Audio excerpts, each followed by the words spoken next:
ಬೇಸಿಗೆ ಆರಂಭಕ್ಕೂ ಮುನ್ನವೇ ಕರ್ನಾಟಕಕ್ಕೆ ಶಾಕ್. ಶುರುವಾಗಲಿದೆ ನೀರಿಗೆ ಮಹಾ ಹಾಹಾಕಾರ.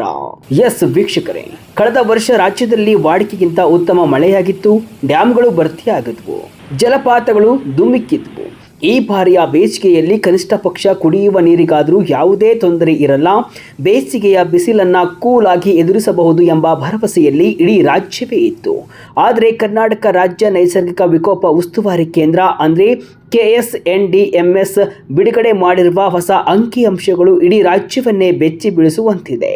ರಾಜ್ಯದ ಪ್ರಮುಖ 13 ಜಲಾಶಯಗಳ ಪೈಕಿ ಬರೋಬ್ಬರಿ 10 ಜಲಾಶಯಗಳಲ್ಲಿ ಕಳೆದ ವರ್ಷಕ್ಕಿಂತಲೂ ಈ ಬಾರಿ ನೀರಿನ ಮಟ್ಟ ಪಾತಾಳಕ್ಕೆ ಕುಸಿದಿದೆ. ಬಿಸಿಲಿನ ಝಳಕ್ಕೆ ಡ್ಯಾಂಗಳಲ್ಲಿನ ನೀರು ಆವಿಯಾಗ್ತಾ ಇದ್ರೆ, ಮತ್ತೊಂದೆಡೆ ಅಂತರ್ಜಲ ಮಟ್ಟ ಕುಸಿದು ಭೂಮಿ ಬಾಯಿ ಬಿಡ್ತಾ ಇದೆ. ಹಾಗಾದರೆ ಬೇಸಿಗೆ ನೀರಿನ ಅಭಾವ ಕಾಡುತ್ತಾ? ಈ ಬಾರಿ ಬಿಸಿಲು ಹೇಗಿರಲಿದೆ? ಯಾವೆಲ್ಲ ಜಿಲ್ಲೆಗೆ ಕಾಡಲಿದೆ ನೀರಿನ ಸಮಸ್ಯೆ? ಡೀಟೇಲ್ ಆಗಿ ನೋಡೋಣ ಬನ್ನಿ.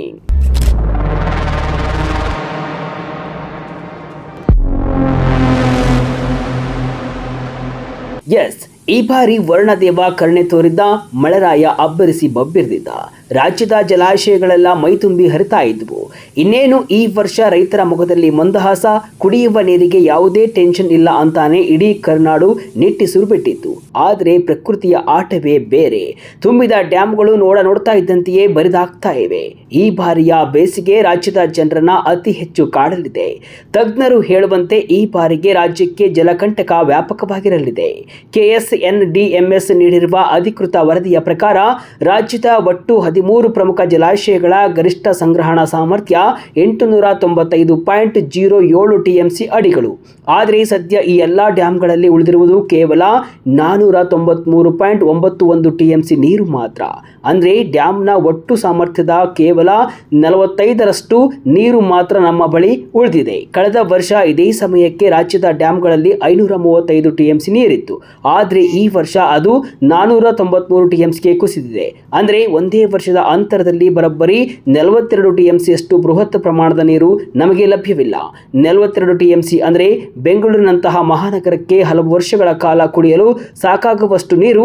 ಇಷ್ಟು ದೊಡ್ಡ ಪ್ರಮಾಣದ ನೀರು ಈ ಬಾರಿ ಕರ್ನಾಟಕಕ್ಕೆ ಇಲ್ಲವೇ ಇಲ್ಲ. ತುಂಗಭದ್ರಾ ಡ್ಯಾಂನಲ್ಲಿ ನೀರಿನ ಕೊರತೆ. ಬೇಸಿಗೆಯಲ್ಲಿ ಈ ಭಾಗದ ಜನರ ಗತಿ ಏನು? ಇದಕ್ಕೆ ಅತ್ಯಂತ ದೊಡ್ಡ ಉದಾಹರಣೆ ಅಂದರೆ ಕಲ್ಯಾಣ ಕರ್ನಾಟಕದ ಜೀವನಾಡಿ ತುಂಗಭದ್ರಾ ಜಲಾಶಯ. ಕಳೆದ ವರ್ಷ ಇದೇ ಸಮಯದಲ್ಲಿ ತುಂಗಭದ್ರಾ ಡ್ಯಾಂನಲ್ಲಿ ಸುಮಾರು 40 TMC ನೀರಿತ್ತು. ಆದರೆ ಈ ಬಾರಿ ಅದು ಬರೀ 24 TMCಗೆ ಬಂದು ನಿಂತಿದೆ. ಬರೋಬ್ಬರಿ 16 TMC ನೀರು ಖಾಲಿಯಾಗಿದೆ. ಇದಕ್ಕೆ ಪ್ರಮುಖ ಕಾರಣ ಕಳೆದ ವರ್ಷ ತುಂಗಭದ್ರಾ ಡ್ಯಾಂನ ಕ್ರೆಸ್ಟ್ ಗೇಟ್ ಮುರಿದು ಬಿದ್ದ ಘಟನೆ.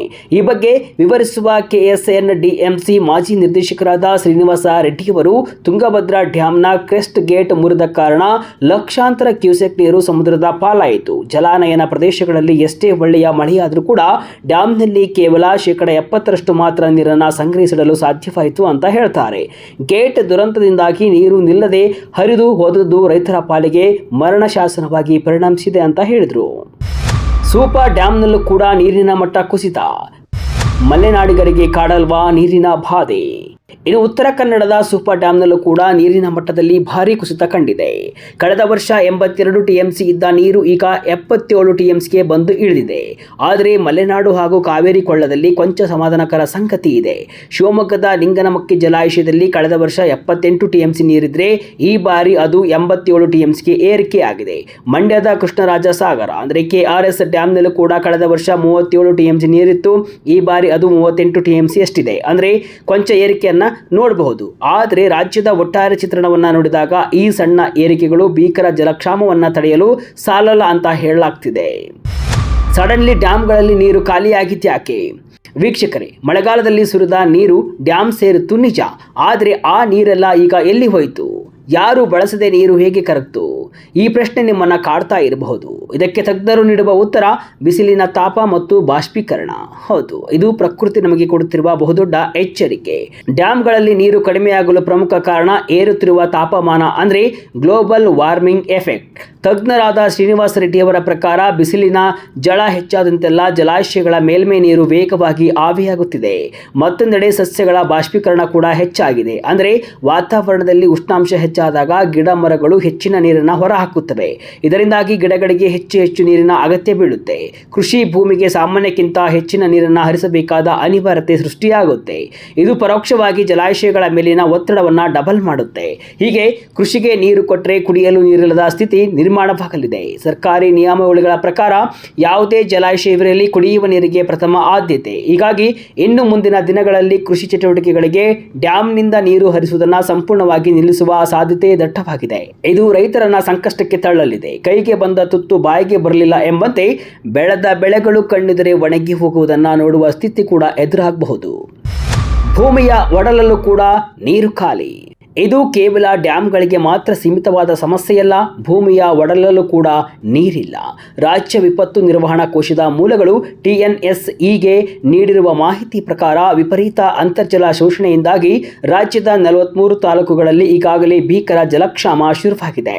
ರಾಜಧಾನಿ ಬೆಂಗಳೂರಿನ ಕಥೆಯಂತೂ ಹೇಳತೀರದು.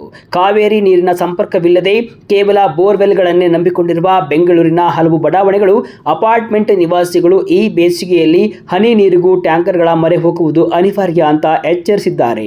ಇನ್ನೊಂದು ಆಘಾತಕಾರಿ ವಿಚಾರವೇನೆಂದರೆ ನೀರಿನ ಗುಣಮಟ್ಟ. ಹೌದು, ಬಾಯಾರಿಕೆಗೆ ನೀರು ಸಿಕ್ಕರೂ ಕೂಡ ಅದು ಕುಡಿಯಲು ಯೋಗ್ಯವಾಗಿರುತ್ತಾ? ಖಂಡಿತ ಇಲ್ಲ. ಅಧಿಕಾರಿಗಳು ನೀಡಿರುವ ಎಚ್ಚರಿಕೆಯ ಪ್ರಕಾರ ವಿಪರೀತವಾಗಿ ಅಂತರ್ಜಲವನ್ನು ಎಳೆದಿರುವುದರಿಂದ ರಾಜ್ಯದ 500ಕ್ಕೂ ಹೆಚ್ಚು ಹಳ್ಳಿಗಳಲ್ಲಿ ಅಂತರ್ಜಲದ ಗುಣಮಟ್ಟ ಸಂಪೂರ್ಣವಾಗಿ ಹಾಳಾಗಿದೆ.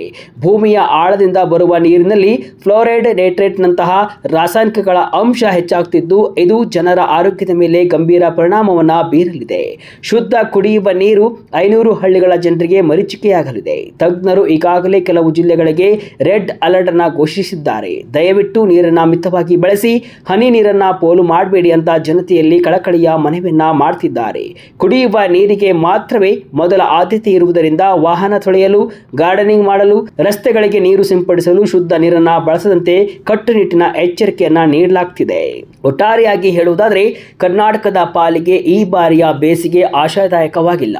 ರಾಜ್ಯದ ಪ್ರಮುಖ 13 ಜಲಾಶಯಗಳಲ್ಲಿ ನೀರಿನ ಮಟ್ಟ ಕಳೆದ ವರ್ಷಕ್ಕಿಂತಲೂ ಗಣನೀಯವಾಗಿ ಕುಸಿದಿರುವುದು ಆತಂಕಕಾರಿ ಸಂಗತಿ. ಅದರಲ್ಲೂ ತುಂಗಭದ್ರಾ ಪ್ರಮುಖ ಜಲಾಶಯಗಳಲ್ಲಿನ ನೀರಿನ ಕೊರತೆ ಕೃಷಿ ಮತ್ತು ಕುಡಿಯುವ ನೀರಿಗೆ ದೊಡ್ಡ ಹೊಡೆತವನ್ನ ನೀಡಲಿದೆ. ಒಂದೆಡೆ ಭೀಕರ ಬಿಸಿಲಿನಿಂದ ಜಲಾಶಯದ ನೀರು ಆವಿಯಾಗ್ತಾ ಇದ್ರೆ, ಮತ್ತೊಂದೆಡೆ ಅಂತರ್ಜಲ ಮಟ್ಟ ಪಾತಾಳಕ್ಕೆ ಕುಸಿಯುತ್ತಾ ಇದೆ. ಸರ್ಕಾರ ಕೃಷಿಗಿಂತ ಕುಡಿಯುವ ನೀರಿಗೆ ಆದ್ಯತೆಯನ್ನ ನೀಡ್ತಾ ಇರುವುದು ಅನಿವಾರ್ಯವಾಗಿದ್ದು ರೈತರು ಸಂಕಷ್ಟಕ್ಕೆ ಸಿಲುಕುವ ಸಾಧ್ಯತೆ ದಟ್ಟವಾಗಿದೆ. ಆದ್ದರಿಂದ ಸಾರ್ವಜನಿಕರು ಈಗಿನಿಂದಲೇ ಎಚ್ಚೆತ್ತುಕೊಂಡು ಹನಿ ನೀರನ್ನು ಕೂಡ ಮಿತವಾಗಿ ಬಳಸಬೇಕಿದೆ. ಇಲ್ಲದಿದ್ದರೆ ಮುಂದಿನ ದಿನಗಳಲ್ಲಿ ರಾಜ್ಯವು ಎಂದೂ ಕಾಣದ ಮಹಾ ಜಲಕ್ಷಾಮಕ್ಕೆ ಸಾಕ್ಷಿಯಾಗಬೇಕಾಗುತ್ತೆ.